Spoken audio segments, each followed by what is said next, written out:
phone खालायना जि दंखियो न'निफ्रा आंखौ साला नों हिनजाव गैया ना मा गैया बै फिसा फिसा हिनजावसाफोरखौनो हटेलाव लांनानै सेक्स खालायदो नों आंबो रायलायगोन दे गाबोन दा एक्साइटेड जाना लाब गैया इबो जौ लोंदो फाग्ला जादो फिसाला जौ लोंदो आंनि फिसाला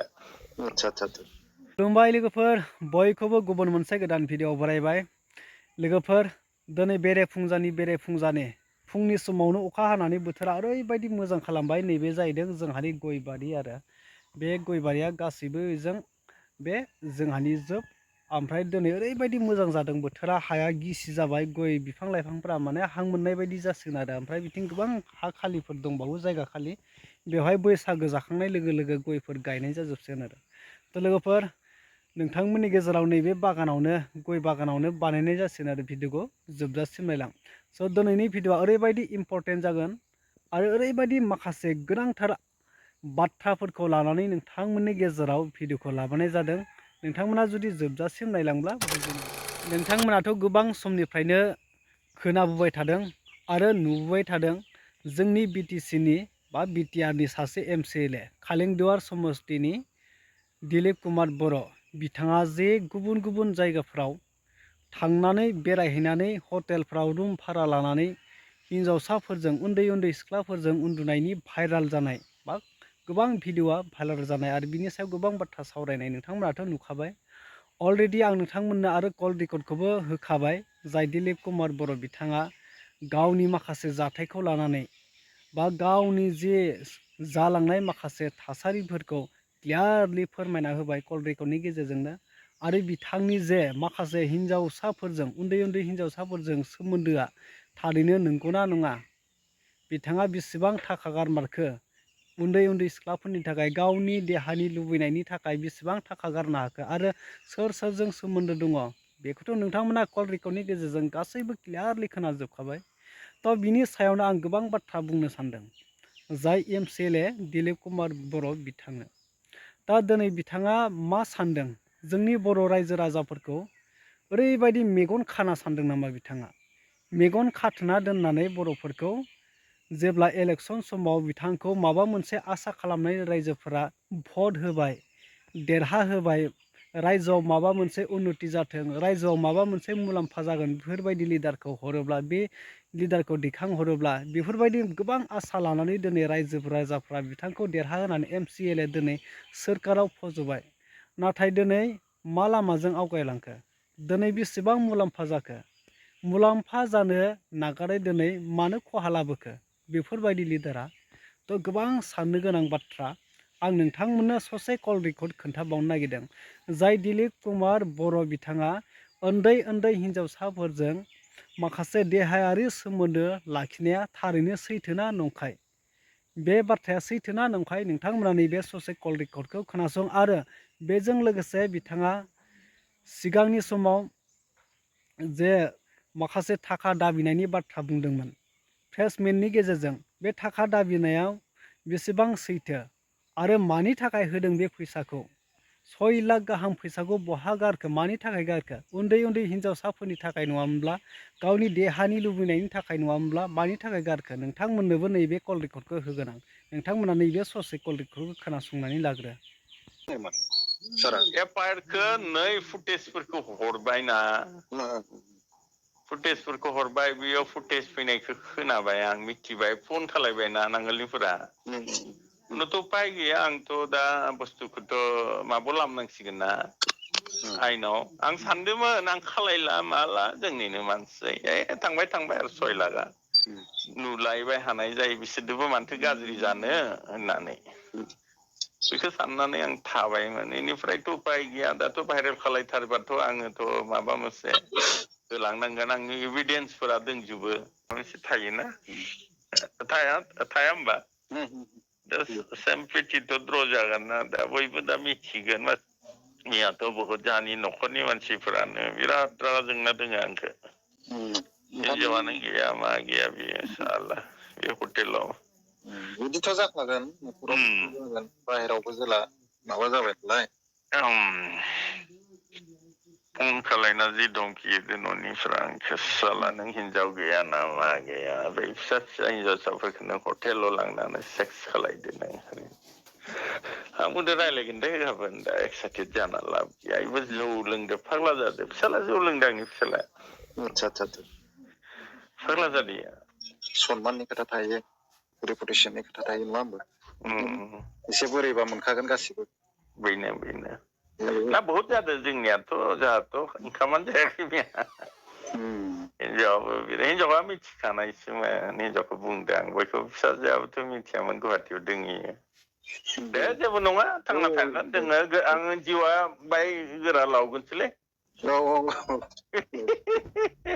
नोंथांमोना खोनाबाय अलरेडि खोनाखाबाय बेवहायनो हमनो हाखाबाय जोंनि बर' रायजो राजाफोरनि गेजेराव माबायदि लिडारा हाबसननानै दङ थारैनो बेफोरबायदि जुदि लिडारफोरा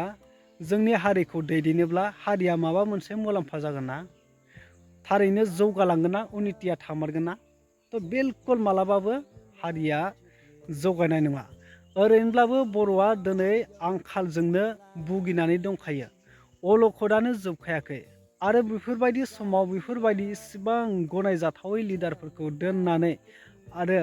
हारिखौ अलखदाव खोलैसोनो नागिरनाया बे जोंनि बर' रायजो राजाफोरनि थाखाय गनायथाव नङा दिनै बिटिआर सोरखारा बेफोरबायदि लिडारखौ मानो थगायनानै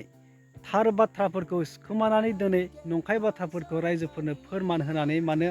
बेफोरबायदि इसिबां गुबुंले लामाजों रायजोखौ दैदेननो नागिरदों बे मालाबाबो गनायजाथावनाय नङा थ' जानांगौ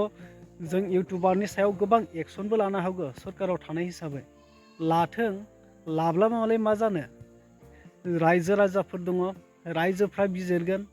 रायजो राजाफ्रा जोंखौ बासायगोन नाथाय दिनै रायजोनि थाखाय गाज्रि मावनायाव जोङो बाथ्रा बुंनो गोनां जागोन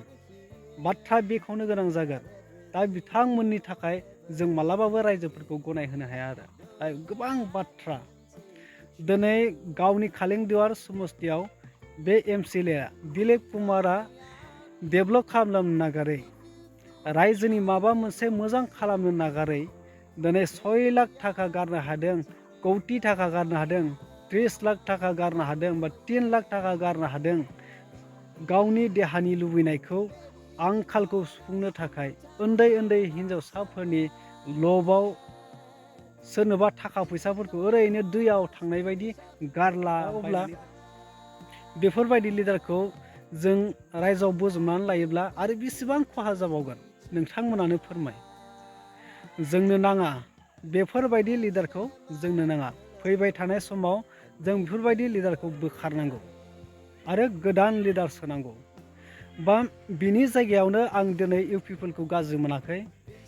बिटिआर सोरखारखौ मानगोनां प्रमद बर' सारनि जे सोरखारखौ आं गाज्रि मोनाखै दा बिथाङा जि सलायदों मोजाङैनो सलायदों इउ पिपलखौ आं गाज्रि होनाखै पार्टिखौ गाज्रि होनाखै नाथाय नैबे सासेनि थाखाय पार्टिया बदनाम जायोब्ला बेफोरबायदि सासे इसिबां अहंकार उन सिगां साननो रोङि गावनि न'खर थानानै बिसि फिसा थानानै उन्दै हिन्जावसा गावनि समान गावनि फिसाजोजों समान गावनि फिसौ जालायनाय बायदि समान बैसोजों उन्दुनाय सासे लिडारखौ जुदि इउ पिपल पार्टियाव लाफायोब्ला पार्टिया बेसेबां गेदेर बदनाम जागोन हारिया बेसेबां गेदेर बदनाम जागोन आरो बेसेबां अलखदाव गोलैबावगोन दा बे गोबां साननो गोनां बाथ्रा रायजोफोर थ' नोंथांमोना बिनि सायाव गोबां बाथ्रा साननांगौ दङ फोरमायनांगौ दङ दिनै बेफोरबायदि लिडारखौ लाय होनानै फैबाय थानाय समाव जोंनि माखासे इयुन जेनेरेसननि खोथा दङ जोंनि गासैबो साफ्रोमबो बर' रायजो राजाफोरनि न'खर खुंनायनि न'खर फेदेरनायनि गोबां रायजोखौ फेहेरनायनि बाथ्रा दङ नाथाय बेफोरबायदि लिडारखौ दोनोब्ला माब्लाबाबो जाफुंनाय नङा बे अलखदाव गोलैगोन दिनैनि दिलीप कुमार बर'नि बाथ्राया दिनैनि बाथ्रा नङा दा बिथाङा नैबे फुटेज भाइराल जानाय भिडिअ फुटेजखौ भाइराल खालामजानायनि उनावसो माखासे बाथ्राफ्रा सोराङाव फैबाय नङाब्लाथ' बेसेबां आन्दो खामानिखौ मावबोगासिनोमोन आरो मावबाय थागौमोन बियो बे फैसा होनायनि जि प्रुफ खोन्थादोंना प्लेसमेन्टनि गेजेरजों नाथाय बे दिनैनि दिनाव नङा गोबां सान मास मोनथाम मोनब्रैनि सिगांनो बिथाङा बेफोरबायदि लेनदेनाव दङ आरो गोबां मानसिफोरजों बियो फैसा होयै बेफोरबायदि खामानिखौ 2 नम्बर खामानिखौ समाजनि बेरेखा खामानिफोरखौ मावबोगासिनो नोंथांमोनाथ' पुरा रोखा फोरमायबाय जेतिया दिलीप कुमार बर'आ प्रेसमेन्टनि गेजेरजों गावनि गोरोन्थिखौ माने फोरमान होनायजों गेजेरजों गावनि प्रेसमेन्टनि गेजेरजों क्लियारिफिकेसन होदोंमोन नाथाय आं बेवहाय एसेब्लाबो आन्दाज मोनखादों जेसांखिनि प्रुफ दिन्थिनाय बियो दिलीप कुमार बर'आ MCLA बिथाङा जेसांखिनि प्रुफ खिन्थिनाय जेसांखिनि स्केनार खोन्थानाय फैसा हरनायनि बेफोरो गोजाम गोजा जानुवारि मार्च बेफोरनि गोजा नोंथांमोननो नैबे स्क्रिनाव आं डेटफोरखौ होनानै होदों नोंथांमोना नाय अब्ला बेबायदिखौ आं एसेब्लाबो सिगाङावनो आन्दाज मोनखादोंमोन आं बिथांनि जे क्लियारिफिकेसन होनायखौ माने फोथायनाय मोनखायाखैमोन सासे जुदि दुखु मोननाय मानसिया सासे दायनिगिरिया जुदि सोरजोंबा माबा मोनसे दुसि जाबायब्ला दुखु मोनदोंब्ला बे गोसो गोरबोखौ गोसो गोरबोनिफ्राय गाबखांनानै मोखां सोमनानै निमाहाखौ बियो बा मोखां सोमै बे गावनि क्लियारिफिकेसनखौ होगौमोन नाथाय बे गावहा इसिबां गिदिर दाय थासेयावबो दिनै मोसा नेरनाय बायदि हसिगाव बियो क्लियारिफिकेसन होदों बेवहायनो हमनो हादोंमोन बे सासे ओरैबायदि गिदिर गोरोन्थि लामाजों आवगायलांग्रा सासे लिडार होननानै थ' रायजोफोर बिनि सायाव गोबां बाथ्रा बुंनो सानाखै नोंथांमोनाबो गोबां बिजिरनांगौ दङ बिनि सायाव गोबां बिजिरनांगौ दङ बेफोरबायदि लिडारखौ बर' रायजो राजाफोरनि गेजेराव माने सोसनना लानाया बे जोंनि रायजोफोरनि बिराद गिदिर गोरोन्थि आरो दा बेफोरबायदि लिडारखौ केन्सेल खालामनांगौ UPPLनि गेजेरावनो गोबां मोजां लिडारफोर दङ नांगौबा बैफोरबायदिनो सिटखौ हो बैफोरबायदिनो टिकेटखौ हो बैफोरबायदिनो खाबु हो जायफोरा हारिनि थाखाय बाथ्रा सानो जायफोरा हारिनि थाखाय मावगोन रायजो राजाफोरनि थाखाय खामानि मावनो सानो बैफोरबायदि लिडारफोरखौ बासिना हो नाथाय दिलीप कुमारमोन बायदि सासे देहानि लुबैसुला गावनि बिसि थानानैबो गावनि गथ'फोर थानानैबो गुबुन जायगायाव बेरायहैनानै BTCआव गारनो नागारै गुबुन जायगायाव थांनानै 6 लाख थाखा गारहैनाय बेफोरबायदि लिडारखौ आउट खालामनांगौ लोगोफोर थ' नोंथांमोना मा सानो बेनि सायाव गोबां बाथ्रा नोंथांमोनजों सावरायनो दंब्लाबो भिडिअआ गोबां गोलाव जायो बेखायनो नोंथांमोना बिजिरनानै कमेन्ट खालामनानै फोरमायहरदो